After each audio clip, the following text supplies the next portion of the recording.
Assalamualaikum warahmatullahi wabarakatuh. Kami dari kelompok 11 ingin mempresentasikan hasil kerja kelompok kami yang berjudul Teori Konstruk Personal George Kelly.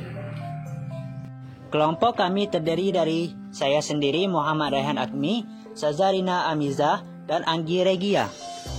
Baik, slide pertama akan dibacakan oleh Anggi Regia. Terima kasih kepada Muhammad Raihan Akmi.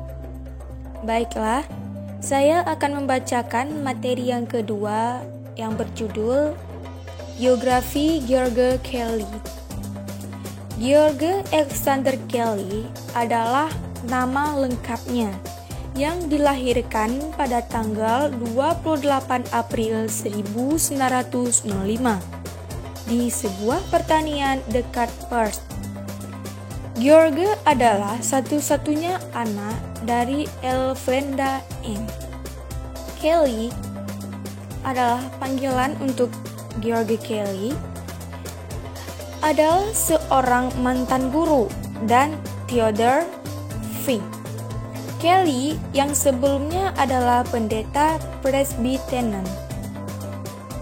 Saat Kelly berusia 4 tahun, keluarganya pindah ke bagian timur Colorado, tempat ayahnya mengambil risiko untuk berinvestasi pada beberapa tanah bebas terakhir di negara bagian tersebut.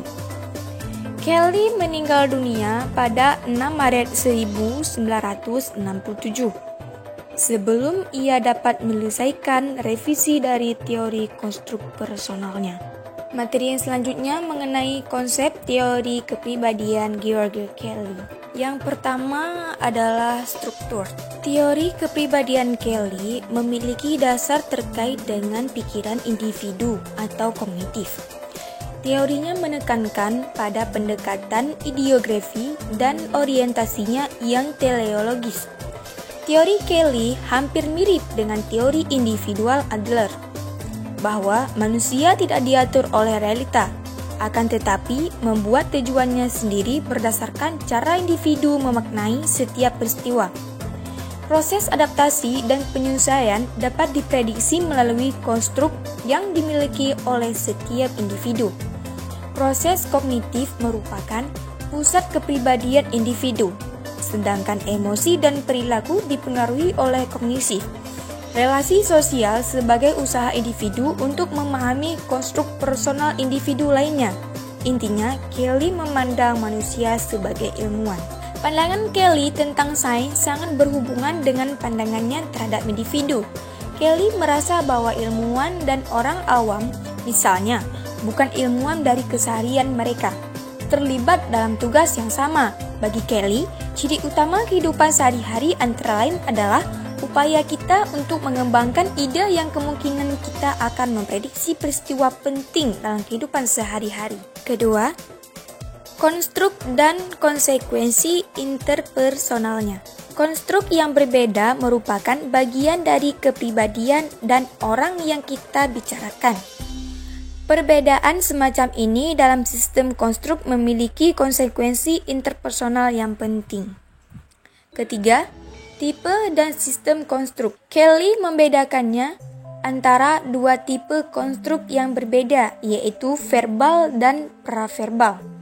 Konstruk verbal dapat diekspresikan melalui kata-kata, sedangkan konstruk praverbal adalah salah satu yang digunakan meskipun orang tersebut tidak memiliki kata-kata untuk mengekspresikannya. Terima kasih.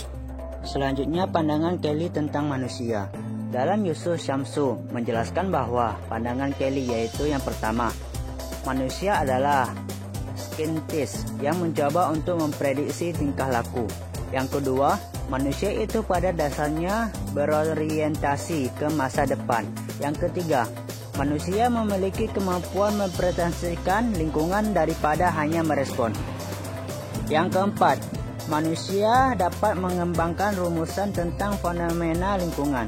Yang kelima, kehidupan merupakan representasi atau konstruksi dari kenyataan. Selanjutnya, pertumbuhan dan perkembangan. penelitian mengembangkan terkait teori konstruksi personal menekankan dua jenis.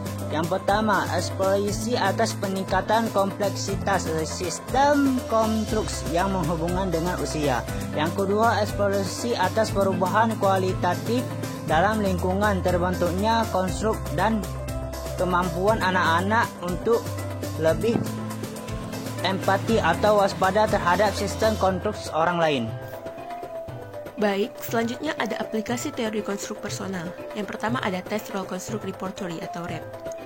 Kelly mengembangkan teknik penilaian sendiri. Sebagaimana teknik penilaian, tes REP mungkin lebih berhubungan dengan teori kepribadian dibandingkan tes kepribadian konferensi lain.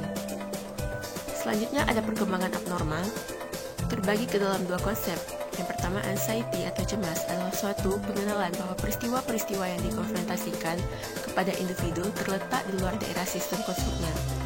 Yang kedua ada threat atau ancaman, merupakan kesadaran akan ancaman terjadinya perubahan.